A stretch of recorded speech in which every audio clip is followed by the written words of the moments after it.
दूल्हा भाई, आपने तो मेरी जान ही निकाल दी थी। मतलब कमाल हो गया भाई, मैंने तुम्हें जरा सा हाथ क्या लगाया, तुम तो उछल ही पड़ी। मैं तो तुम्हारी आंखों पर हाथ रखने वाला था, बस हाथ रखते रखते गर्दन तक फिसल गया। वैसे कैसा महसूस हुआ तुम्हें?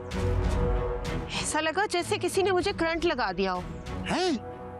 अभी तक दिल जोर जोर से धड़क रहा है मेरा। अच्छा तो एक काम करो, लंबी लंबी सांसें लो, बैठो, गहरी और लंबी सांसें लो, ठीक है? अरे बैठो ना। हाँ, तुम्हें अच्छा लगेगा। हाँ, सांसें लो।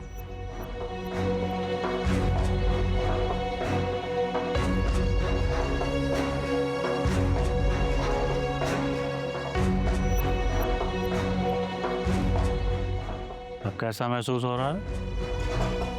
अच्छा। ओह, शुक्र। अम्मी, अम्मी नहीं आई आपके साथ? वो तो आपके साथ ही गई थी ना? नहीं, भेज दिया। कह रही थी बाद में आ जाऊंगी। अच्छा।